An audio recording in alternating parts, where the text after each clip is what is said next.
Des sciences psychologiques de l'université Herzeg sur le vieillissement, université de Tel Aviv. C'est un psychologue clinicien chevronné, ancien chef du programme d'études supérieures de psychologie clinique à la faculté des sciences psychologiques de l'université de Tel Aviv. Il a été chercheur à l'Institut de gérontologie de l'Université du Michigan et il est membre honoraire de l'Institut sur le vieillissement de l'Université du Wisconsin à Madison aux États-Unis. Il mène des recherches pour l'élaboration d'une théorie intégrée sur la poursuite du bonheur face à l'adversité, donc ces théories viennent élargir les études sur les survivants de l'Holocauste et sur le bien-être et les traumatismes au long de la vie. Je vais donner la parole au professeur Schmotkin. C'est prêt? On peut y aller? The floor is yours. Merci beaucoup. Mesdames, messieurs, honorables participants, c'est un grand honneur pour moi de participer à ce colloque de la Fondation Claude Lévy, enfant juif caché.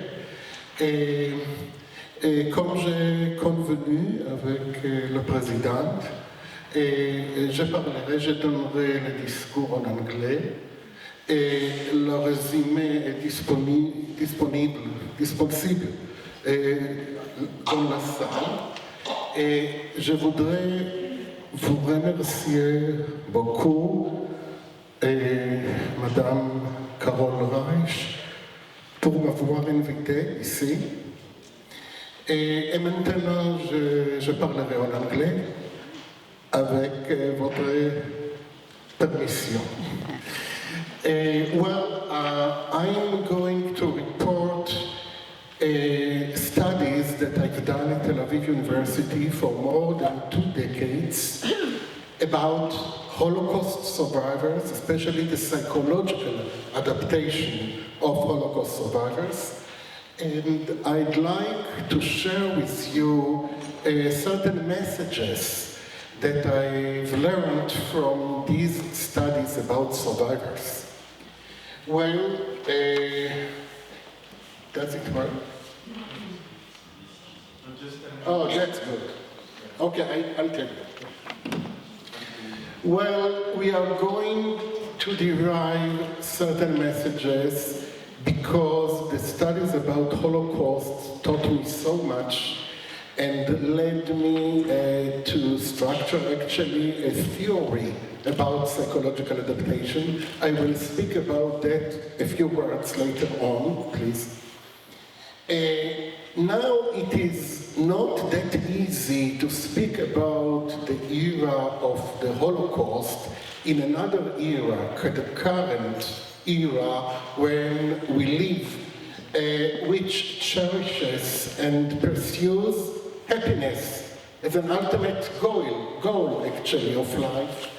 You know that the study about happiness in the world actually report us that most people in the surveys report that they are happy, even very much happy. Well, please. Non, après. No, Non, après, dans l'autre sens. Non, plus loin. The following one. Dans l'autre sens. Il faut descendre.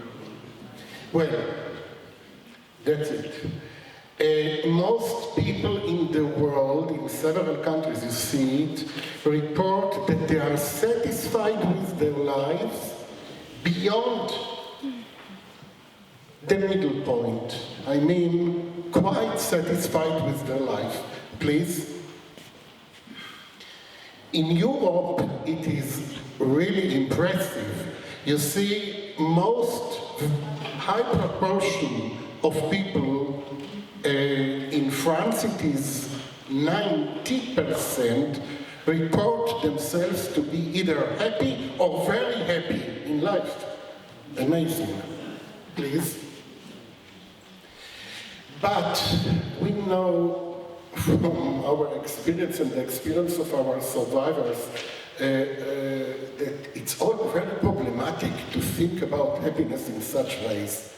I formulated the concept of the hostile world scenario, which is part of my theory about psychological adaptation, and means that we have all an image in our mind about threats that exist to us in the world, actual or potential threats, like natural disasters, human-made disasters, accidents, violence, crime, loss of beloved ones, separation from family, aging, death of close ones as well as ours.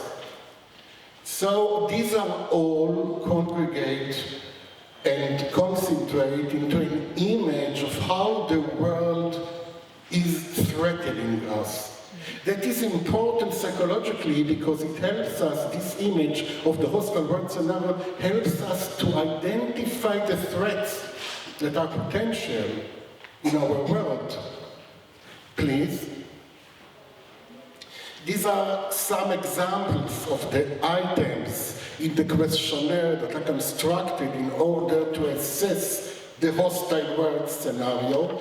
You see that the items talk about thinking of the worst case scenario, the possibility of very severe health concerns, social dangers of being betrayed or being a victim of human cruelty or other misfortunes. Please. So, if this image of the hostile world scenario is too low, we deny it actually, we would like to deny it, then we are living in a fool's paradise. But, please, if this hostile world scenario is going too strong or too high, then we have the sense of living in a disastrous world.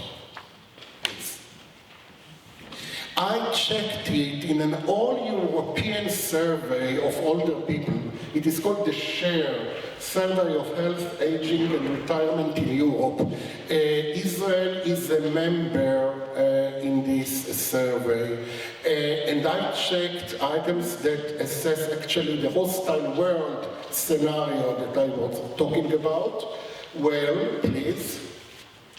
You see that the hostile world scenario, when assessed at the wave 1 data collection, actually predicted disability in the future, in the second wave of data collection, even beyond statistical control of social-demographic variables, even of self-rated health, which means that the hostile world scenario I'm talking about from each one of us has a kind of a predictive value as to what threats are really actual and relevant for us in the future.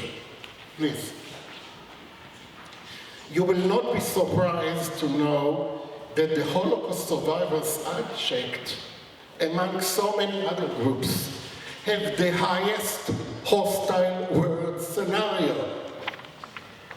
Mainly when they differ from the community adults, which give us a kind of the normative level of the hostile world scenario. These are the Holocaust survivors, please. You see it more specifically in certain items. Holocaust survivors, in comparison to others, adopt more strongly items like, I always live in the fear there will be more wars. I'm very scared of terror. I always expect the worst things to happen to me. Or it scares me to think how human beings' cruelty can hurt me. Items that Holocaust survivors adopt more strongly than others. Please. Even the second generation, we also made studies about the children of the Holocaust survivors, now in their midlife. We showed, actually it was one of my doctoral students, now a professor at Bar-Ilan University. He showed that hostile world scenario mediates the fact that the relation between having at least one parent as a Holocaust survivor and being afraid of the Iranian nuclear threat. You know, the threat of Iran having a nuclear bomb is more salient in Israel, and people have worries about that. This is more characteristics of the second generation, the children of the Holocaust survivors. Please. Well, in talking about the hostile world scenario, we are talking about actually an extreme trauma that lies behind this hostile world scenario. Please. In my studies in the SHARE survey, which is representative of the Israeli population aged 50 and above, you see that most people have between 1 to 3 major traumatism, major trauma in their life. Please. Which means that trauma activates the hostile world scenario, the way we see the world as a threatening place to live in. Trauma lies behind that.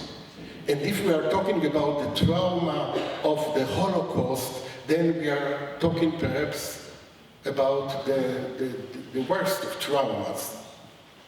Yeah, please.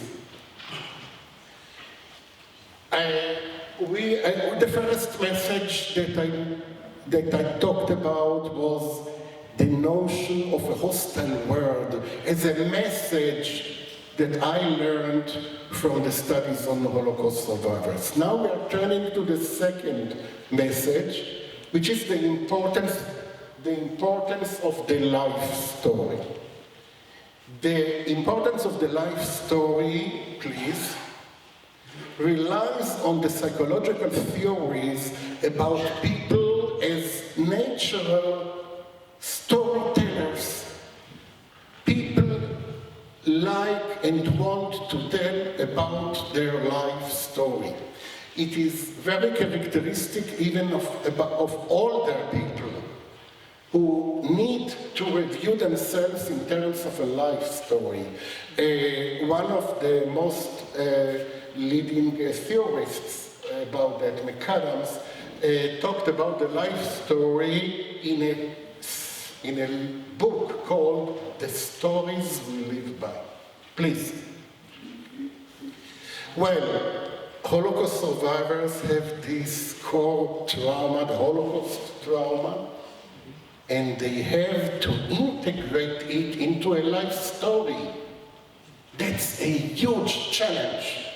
Please. An example of the painter, the Holocaust survivors and painter, Samuel Bach.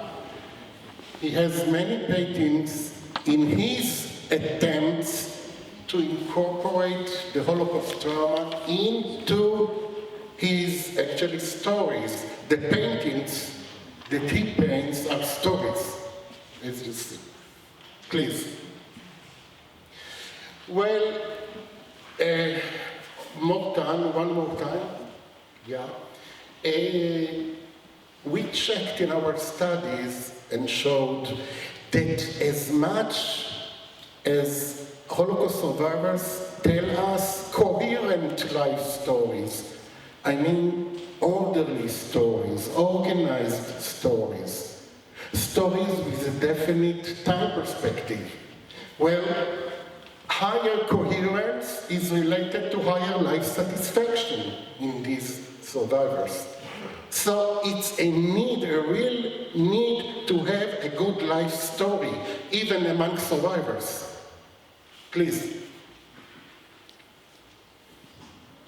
Another time. Another way to look about it is to see that when survivors concentrate their life events in this life story into one period, mainly the period of the Holocaust, rather than spreading the events all over the lifespan, as it should be in usual life stories, when the stories are condensed, concentrated in the time of the Holocaust, then these people suffer from low positive emotions. So even survivors must spread their story all over the time of their life, rather than concentrate constantly on the time of the trauma. Please. Well, myself and my students, we asked about the time perspective of those stories of the Holocaust survivors. I mean, is their story past, a past event, or is the Holocaust trauma present, actually? Those survivors, when they show the numbers that were tattooed on their hands in the camps, do they show their past trauma many years ago? Or do they want to show their present trauma, which is still there? A question, really.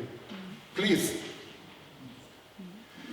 I showed in another study that we can divide survivors into kindly two parts. Survivors who see their trauma in the Holocaust as a past event. When they draw a line, it's past, it's over. But this is unlike other survivors who continue to see the Holocaust survivors as their present. I mean, they see the Holocaust reminders everywhere.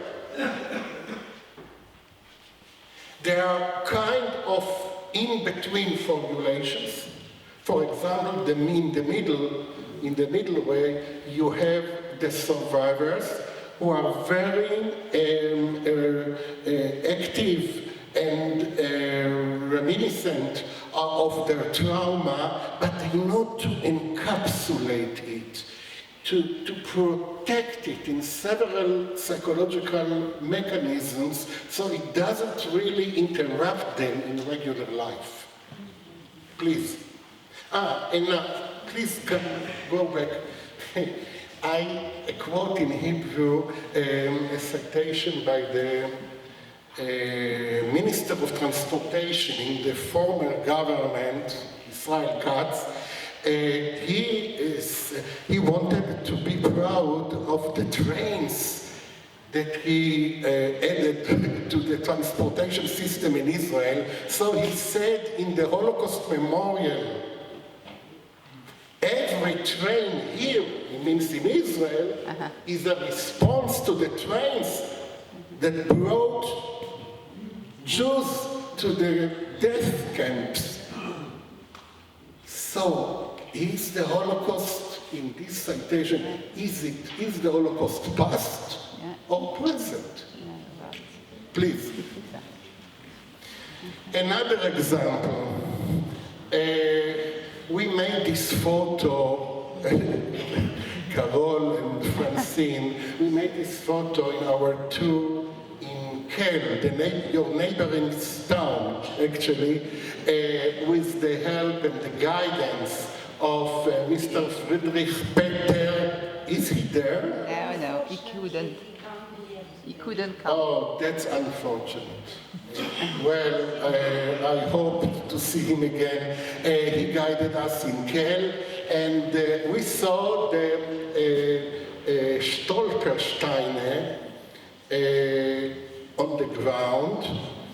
And you see, this is another example. They tell us about the past, about Jews who lived in those places, in those houses, or nearby, and were brought to death, were murdered eventually. But it's past. But you see those stones, you see people walking on them. You see the places where those victims lived and walked. So past and present are confused. Please. To summarize the second message, I will tell you about themes, various themes that Holocaust survivors concentrate in their life stories, whether these are good and encouraging themes of survivorship against all odds, of proving their normalcy, of serving as witnesses for the generations ahead, for fulfilling spiritual, historic, or creative missions in their life after death survival. They also may concentrate on other themes, more problematic ones, about continuous victimization, about struggling against evil, or living by lack of faith. Please. We turn now to the third message. The third message that I learned from the survivors was the coincidence, the coexistence of resilience and vulnerability. Resilience, strength, and vulnerability, weakness. This coexistence is amazing. Please. It is a mistake for so many social scientists to divide people between, older people mainly, between the resilient older people who keep their spiritual and psychological stamina intact, and vulnerable, mainly psychologically vulnerable older people. But that's a mistake, please. We see in our survivors general resilience, but specific vulnerabilities. That was my conclusion. Because general resilience, most survivors manage to continue their lives. They manage to raise families, to raise children, to run careers in their life, to be useful citizens of their society. Most survivors managed so beautifully to do that. So we can not deny the general resilience, but we don't deny also the specific vulnerabilities. By the way, this was an exhibition about Enfant Caché, which took place in Paris several years ago. Okay? Another, please. Just see what we checked and saw in the Holocaust survivors. Well, you see the resilience here. We asked what happened to the survivors when they face trauma or adversity after the Holocaust, after the Second World War? Well, you see the resilience here. Holocaust survivors, and let's start from non-Holocaust survivors. They show the usual relationship between much adversities and higher contact with doctors. Just see that Holocaust survivors are not affected by adversities when it comes to going to the doctor. But when it comes to suffer from depression or depressive mood, they are much more affected. You see the Holocaust survivors, more adversities, more depression. The general population doesn't react to this relation. Please. So, I'm summing up. Where can we find the resilience of the survivors? We can find it in the actual achievement of surviving, of their normal life. There are similar, as I checked it in national studies in Israel, they are similar to the larger population in most areas of functioning in life. And many of them develop also post-traumatic growth. This is amazing, and I'll have some words about it later on, please. The vulnerability of the survivors is found in the hostile world scenario, seeing the world as threatening, less enjoyment of life, and being more sensitive to highly serious situations or critical situations such as war, diseases, and aging problems. So, general resilience, but specific vulnerabilities. Please. The most characteristic way to develop resilience is to have meaning in life. Please. Most of you are well acquainted with Viktor Frankl, an Auschwitz survivor, a psychiatrist, who developed a most popular theory about the search for meaning. Yeah, please. Just see how meaning in life can be powerful. We checked what happens to the relation between past strain or stress, meaning that people rate their suffering in the past as greater than their happiness. Suffering is greater than happiness in the past. This is past strain.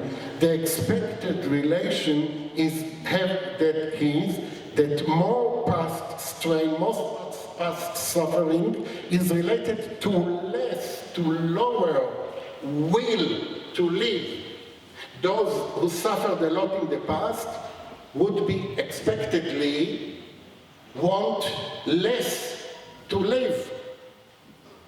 But this is true only for those who are low in meaning in life.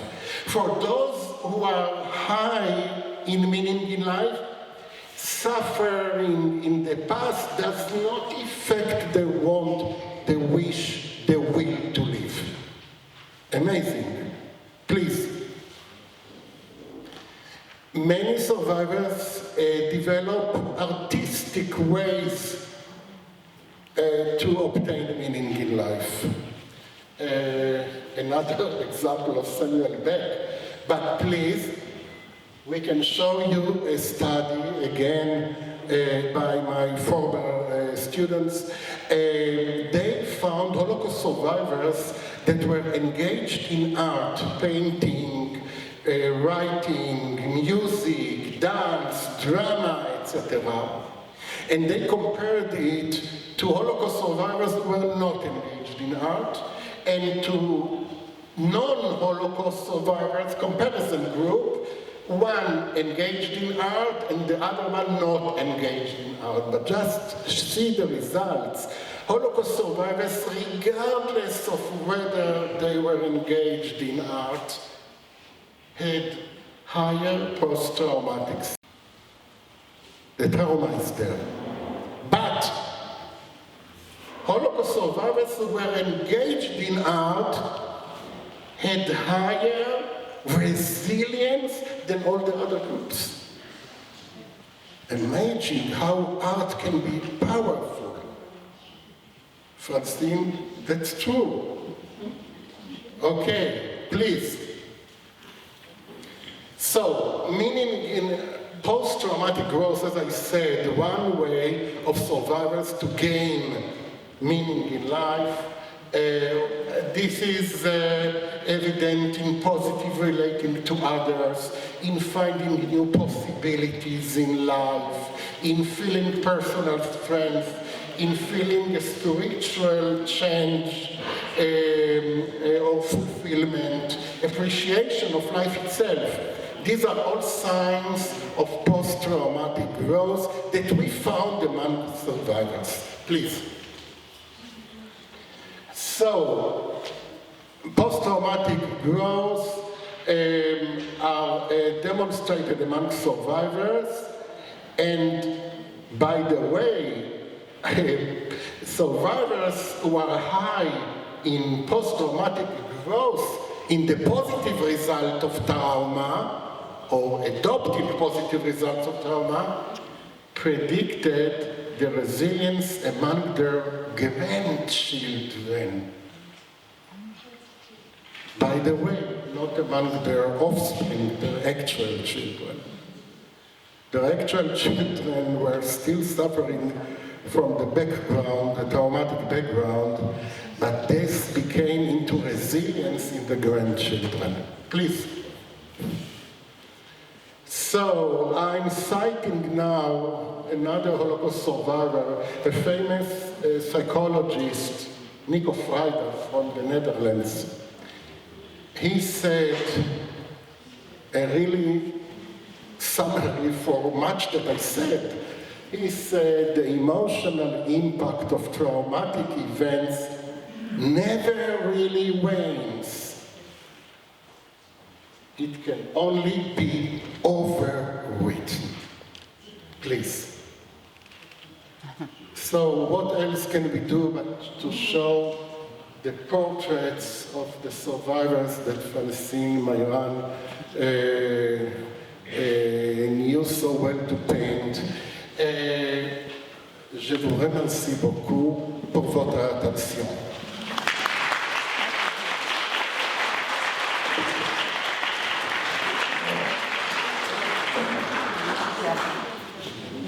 Merci beaucoup, Dor. Est-ce que vous avez des questions? Vous pouvez poser des questions en français. Et j'ai répondu en anglais. Ah, okay. No, I was just wondering what pushed you to start the study? Like what motivated you? Again, please. What motivated you to start the study on Well, several motivations. First of all, Ouais, on n'a pas compris. well, thank you.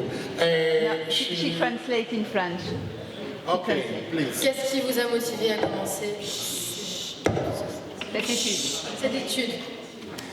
Okay, she was asking about my motivation to study survivors, and my response is, first of all, it's a family affair, a family background. What can we do? I mean, we are in. Then, as a psychologist, in fact, I'm a clinical psychologist. As a clinical psychologist, I'm so much aware of the intertwinement, of the confusion even, between the positive sides of adaptation, psychological resilience, and the trauma and the suffering were accumulating all along life. And this intertwinement and sometimes confusion really made me so much interested in the way it was expressed among the survivors. Okay? Yeah. Please. Micro. Pensez-vous que du côté allemand, Veuillez parler lentement. D'accord. We can translate. We will translate. Ok. Moi, j'essaie de comprendre ça. stay here so I can translate. Ah, ok, please. Pensez-vous que du côté de l'Allemagne, il y a des personnes comme vous qui ont fait des recherches sur ceux qui ont massacré, tué, torturé des Juifs? Voilà, c'est parce que c'est mon questionnement depuis tant d'années. Alors je sais qu'il y a des enfants de nazis qui sont allés vivre en Israël, qui se sont convertis au judaïsme, qui ont aidé tout un tas de gens qui étaient des survivants. Mais y a-t-il eu des recherches sur ces nazis? Et voilà. Merci, je comprends. Yeah. I know. Well, there was research, not that much as we do on Jewish Holocaust survivors, but there was research about the offspring of Nazi perpetrators, Nazi criminals in Germany. There was such research. I'm not sure it was developed enough, but it showed that the second and even the third generation of Nazi perpetrators have various psychological complications, not all of them, some of them. But perhaps we should study it even more, because we have to know it's interesting scientifically, but also in human terms, what is going on and what will be going on in the other side of the perpetrators. Yeah. But there was such study. Yeah. Juste pour reprendre ce que vient de dire Dov, donc du côté des bourreaux, il dit qu'il y a eu des études qui ont été faites essentiellement concernant non pas les enfants, mais déjà la deuxième génération après les bourreaux, pour voir quelle a été l'influence sur eux, et il pense que c'est effectivement un aspect qu'il faudrait développer davantage. Mais dans les travaux qui ont été faits en particulier au niveau du Conseil de l'Europe, on a souvent remarqué que dans les écoles, les enseignants travaillent avec les élèves sur leur histoire, donc de savoir vos parents, vos grands-parents, qui étaient-ils. On a eu le cas par exemple en Hongrie où on avait réuni des élèves de différentes écoles et qui représentaient chacun un groupe, soit les petits-enfants de survivants de l'Holocauste, soit des petits-enfants des bourreaux, et chacun avait sa manière de vivre ce passé, de se l'approprier et de le dépasser. Alors, j'ai une question ici. Je peux? Oui. Oui, je suis là. Sorry. Do you want me to speak in English first, or Go on. shall I ask in English, or Yes, please. in French? Yeah. Well, I translate later. The question is, recently I've read in Israeli newspapers and medias that some of the Holocaust survivors are in a very deep misery or poverty, and they are obliged to work as in supermarkets or on buses, distributing items and so on. And my question is, have you worked on that type of social trauma which is produced by that type of social, despair in which they are, those survivors? Alors je vais rapidement résumer. Peut-être que vous avez été témoin des articles et autres productions médiatiques qui traitent des derniers survivants de la Shoah en Israël. Les journaux israéliens ont écrit des articles récemment qui sont pour certains d'entre eux dans une misère sociale effroyable, obligés de distribuer des des journaux, revues ou obligés de travailler dans des supermarchés. Voilà, est-ce que M. Smolkin a travaillé sur cette question aussi? Thank you. Well, thank you for the question. It is outrageous to see how, in this case, the Israeli government really abandons, in a way, the very old Holocaust survivors. I mean, now they are old even, 80 plus, most of them. It's a kind of a way, I don't know how to call it, a denial. I would remind you that in the early 50s, when the State of Israel just was established in the first years, Holocaust survivors were not regarded positively. I mean, the population in Israel even were kind of reluctant to empathize with them, to see the weaknesses and the victimization that they represented. Now they represent very, very old age, and sometimes old age in poverty. So this is not only a psychological issue, it's a largely social issue to handle.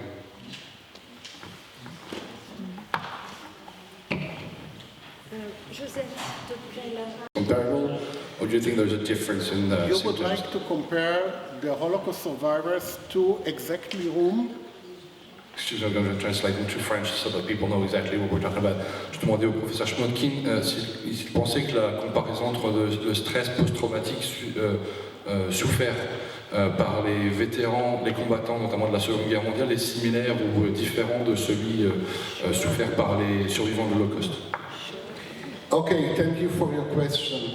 The term that you mentioned, post-traumatic stress disorder, was issued by the American Psychiatric Association in their DSM, the nosology of mental diseases, in 1980. In response to the post-traumatic stress, they found evidence among the combat veterans in Vietnam.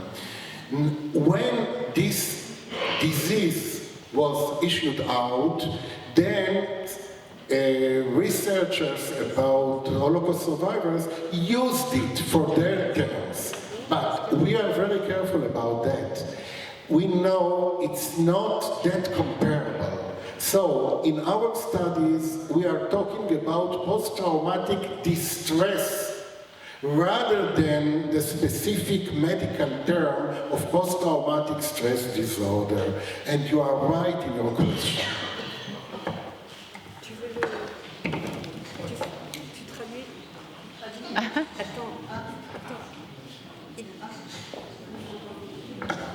En fait, la réponse du professeur était que, effectivement, le terme de stress post-traumatique a été utilisé par les psychiatres américains après la guerre du Vietnam et que cette terminologie donc n'est pas correcte pour les vétérans de la Seconde Guerre mondiale et également les survivants de l'Holocauste, mais qu'il y a effectivement une grosse différence en termes de symptômes et en gros de symptômes entre les combattants et les survivants. Madame Landau. Ayant eu la chance de travailler avec le professeur Feuermann, je crois savoir qu'il y a quelques années, il y avait des statistiques pour dire que parmi les enfants autistes en Israël, il y avait près de 15% de ces enfants qui étaient d'origine de rescapés. Ça pouvait être même déjà la troisième génération, vous avez parlé de la deuxième, c'était la troisième, et souvent des gens qui n'avaient pas parlé, qui n'avaient pas pu parler. Est-ce que vous pouvez nous dire quelque chose à ce sujet en tant que spécialiste? Mrs. Landau has worked with Professor Feuermann, and she says that in the... Feuerstein. Feuerstein. Stein, okay, it's quite the same. And in the population of autist children, there are 15% that come from, it's the third generation after the Holocaust survivors.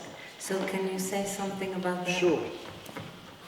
I'll say it very briefly, because I could talk about that very long.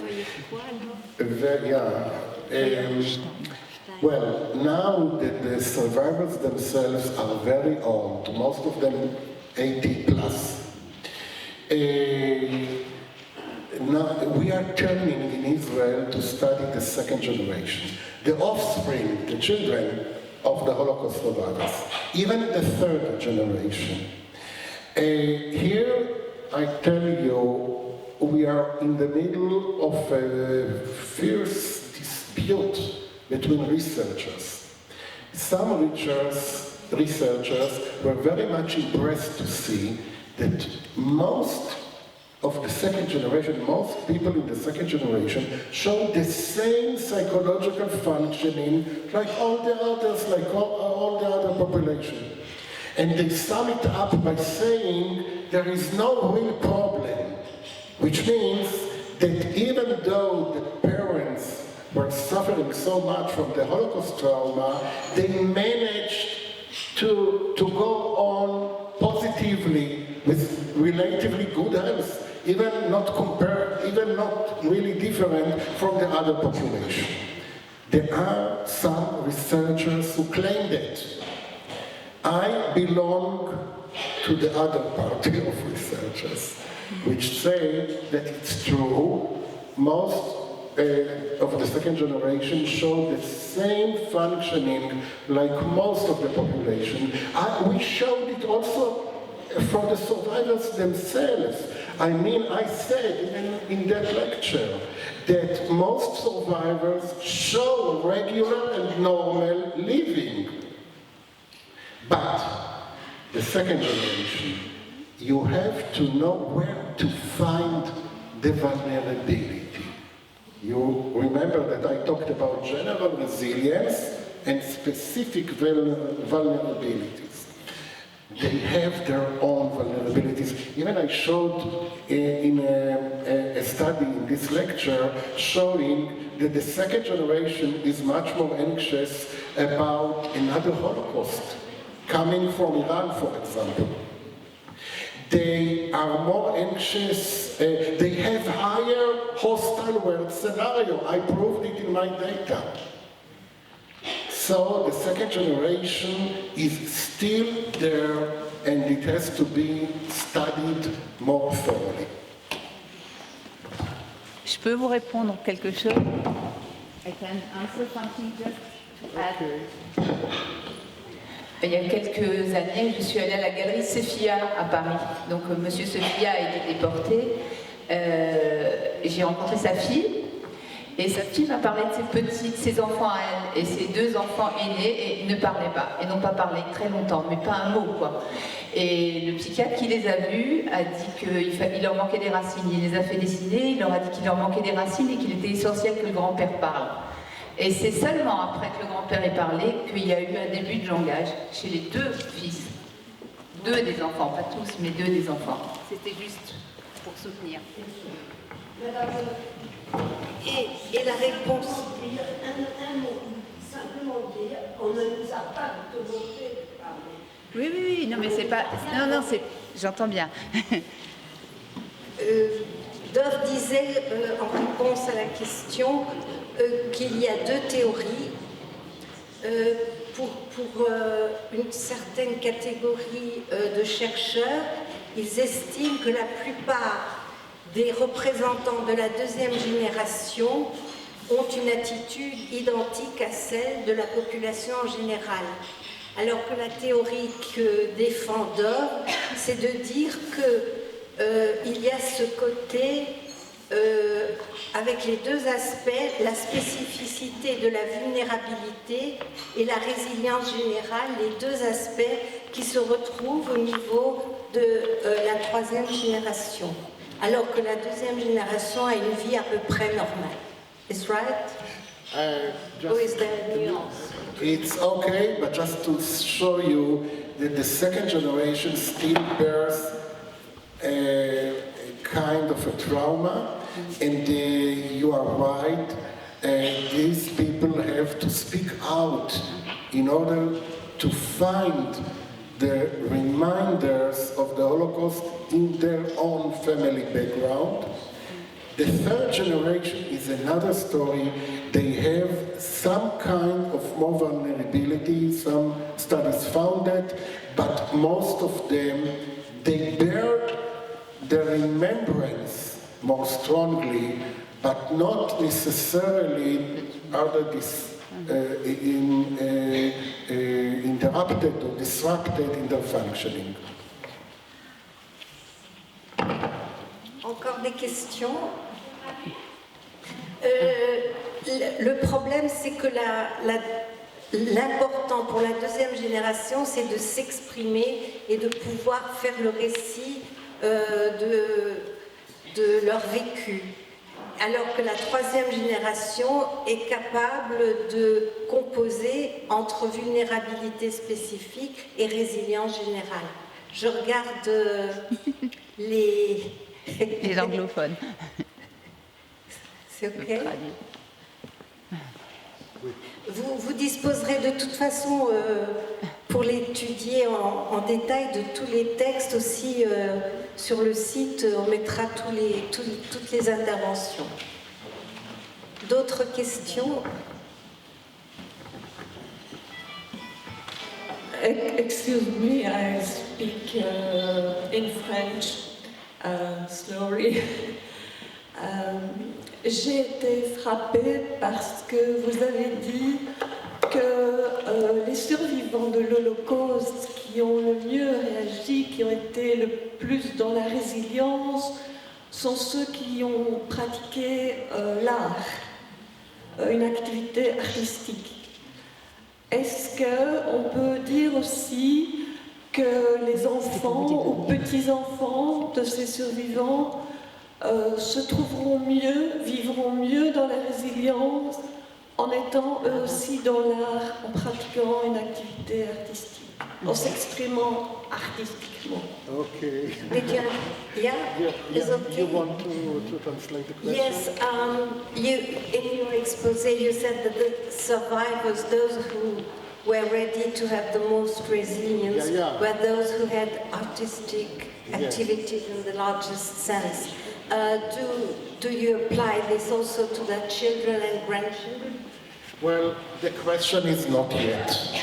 We have to study art engagement also in the second and the third generation. We are still planning to do that. For the meantime, I reported about the study about the survivors themselves.